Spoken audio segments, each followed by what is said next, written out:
No matter what anyone tells you, there's no greater feeling than love. Chapel is a Tubi original written, produced, and directed by Courtney Page, who did The Sinners as well as other projects. Check out her IMDb page for the full list of her work. She also plays the character of Cleo West, and the story is done by J.R. Raher, and the centers around Cohen Black, who's played by Jeremy Sumter, South Carolina. Actually, I don't think he's named after Sumter, South Carolina. Maybe he has a residency there. Maybe he has a hotel chain there. Maybe he's never even heard of Sumter, South Carolina. Have you heard of Sumter, South Carolina? Let me know in the comments, please. A stronghold of Jim Crockett Promotions and actually a rich history of professional wrestling in South Carolina and some good shows in Sumter. But enough about wrestling history, let's get back to Chapel.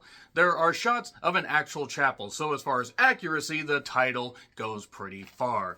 So basically, Cohen Black, played by Jeremy Sumter, wakes up after 6 months in a coma with no memory of how he got there. He is told that a fisherman found him, he nearly drowned, he has fleeting, images in his head, going all the way back to his childhood and other stuff that happened. And we also get some flashbacks of things that may or may not have happened. Stuff could be all in his head. Could he be happy? Could he be feeling sad? Could he have sunshine in a bag? Could these memories be useless? Not for long, because the plot just keeps going on. That's right, a Gorillaz reference, because why the fuck not at this point? So, basically, Cohen is trying to pick up the pieces. Pick up the pieces. I will stop the song references one of these days. And he awakens in the hospital. He sort of remembers that he did have a previous love, but since he doesn't remember who anybody is, he's like, okay, I don't even know who the fuck I really am. Let's figure this shit out. So, he is Cohen Black, and he ends up falling for his nurse, Sophia, played by Paradis Saremi, who I just have to say is absolutely fucking gorgeous. My goddamn goodness. There's a bevy of beautiful women in this. I will say that much about the cast. That's definitely a positive. And Sophia really wants to help him. And as time goes on, as time goes by, it's time to say goodbye. Okay, I'm done. I'm done singing. Let's get back to the particular review. I'm just trying to have a little bit of fun with another Tubi original. Yeah. So anyway, basically Sophia sets him up with a therapist to work through his issues, unlock some of his memories, figure out what happened, solve this mystery before maybe these memories are history, Chapel Tales, woohoo. So yeah, he's trying to figure out all this stuff. We see him talking to his therapist. He also has times where he's great with Sophia. Sometimes he's arguing with her. There's stuff that, he doesn't know, that he doesn't handle all that well when he finds out. Basically, with somebody with memory loss, you may be frustrated, you may be having issues. Amnesia would be a real bitch. And then also it just starts to get really weird because he ends up going, to this weird, seedy hotel that's owned by an actress played by, or a character played by Taryn Manning, that is. Okay, so maybe we could just take that woman and put her to the side right there as far as the bevy of beauties. Oh, this review is going well.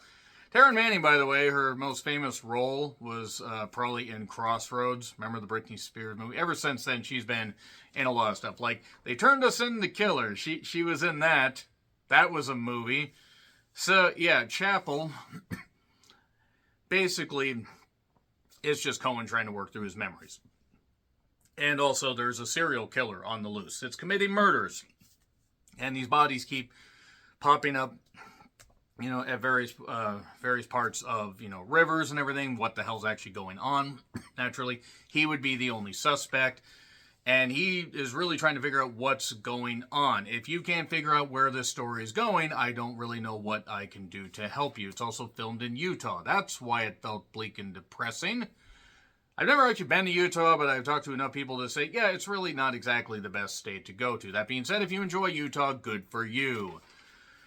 So yeah, from there, he's just trying to figure out what in the world is going on, even though it is very obvious. And look, I'm just going to be perfectly honest. One little minor spoiler, this is something at the end credits. It's dedicated in loving memory to a couple people. That obviously meant a lot to hear the filmmakers, the cast, whatever. And you know what? That's great. That's great, and I'm not knocking that one bit. And I'm glad they were able to honor their memory. As a film, this is a simplistic yet incomprehensible mess that tries to, weave a few different things, take you on a couple different paths, And it's really obvious from the. In fact, I pretty much called it from just reading the description on IMDb, and within 15 to 20 minutes, it was proven that I was right. And the problem is the acting isn't necessarily all that great. It's not that the actors aren't talented, it's just that the story doesn't provide enough meat, and also the character motivations, they go from, acting happy and then angry at each other, sometime within the same scene, and you're not really sure what triggers it. At first, I thought that this might have actually been just something where he was still in the coma and he was working through this stuff, and it was his brain winding down and compartmentalizing all this stuff that happened in his life. But yeah, we get flashbacks to his childhood, flashbacks to Oklahoma in 1992, and then current day, which this obviously takes place sometime, it's either, in the recent past or something, because it just seems like, it took place a while ago. Nevertheless, regardless of what time period it took place in, yeah, it doesn't really click. It really doesn't. It ends up actually becoming totally fucking laughable about halfway through, and really goddamn laughable by the third act.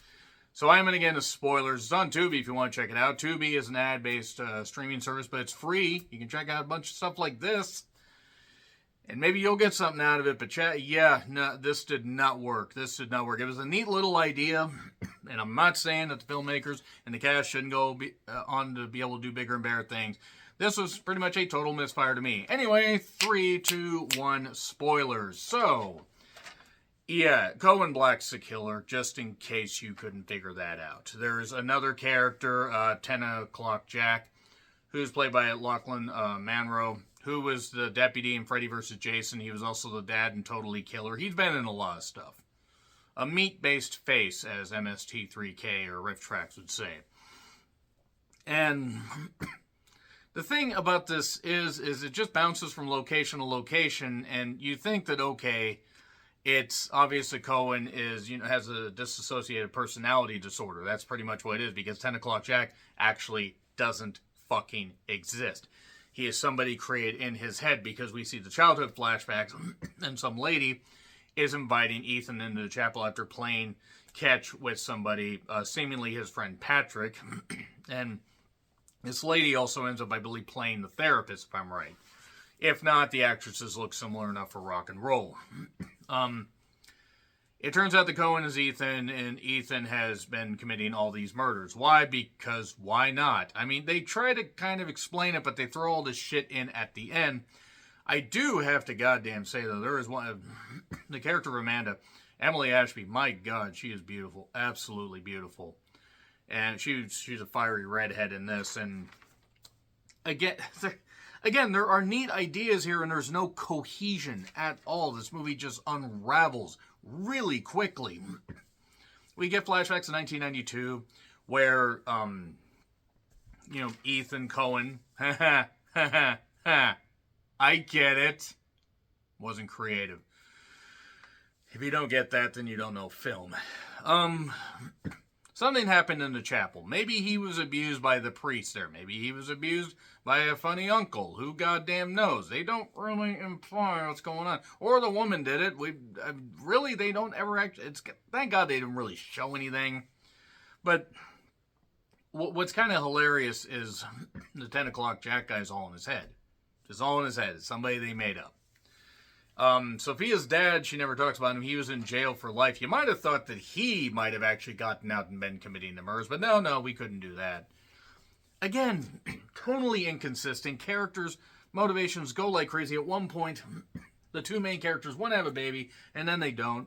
He's with this, he's a vicious killer. He's with this beautiful woman. A woman that anybody, any red-blooded human being would fall over for and do everything for. Seriously, look at her. I'm not being... I don't know how she is personally, but look at her. You're telling me you have a chance to be with somebody who looks that great, who could be perfect for you, and you don't treat them right, you don't stop your killer ways? Good job, Ethan Cohen. So yeah, from there it just unravels and gets ridiculous, and he kills somebody. I was looking for their missing sister. This reminds me of the Tubi original Lyra. Except Lyra had great cinematography. This has some halfway decent shots, but isn't necessarily something that is going to haunt you if you don't see it. And yeah, he gets arrested, which is kind of funny. after killing this woman. And then it turns out that, okay, his friend Patrick shows up that was from a while ago. I guess that's scene in Oklahoma, if I remember right. I didn't commit any of those characters to memory. Besides, again, Emily Ashby, my God. He's interrogated, and the therapist also went missing. Oh my God, the therapist went missing. Maybe the therapist had something to do with it this whole goddamn time. So yeah, Patrick's his lawyer. It turns out that Sophia went missing while he was in custody, so it couldn't have been him, except it was him. Because they rescued Sophia. It turns out she was tied up. And then he's like saying, I'll get help. And then he takes the cop that actually used to be with Sophia. I believe his name is Wyatt. Nothing against the actor. I just don't remember the character names that much. And they go out in the desert, him, Patrick, and Wyatt, and they all go out there, and then it turns out he just confesses all this stuff, and he ends up grabbing the cop's gun and shooting himself. And then he's doing the chapel stuff. By the way, there was also this scene earlier in the movie where he saw the love of his life getting married to somebody and shot both of them or her or somebody. He shot somebody. Yeah, the movie's an incoherent mess, and while it had some neat little ideas, and I think everybody tried, it wasn't good. It was pretty bad. So yeah, F. I'm sorry, F. Check it out if you want. Maybe you'll feel differently. I hope everybody goes on and do bigger and better projects, but this wasn't good. Agree, disagree, what I said, like, share, subscribe, Twitter handle in the description. I'm John Retlin. I'll see you soon.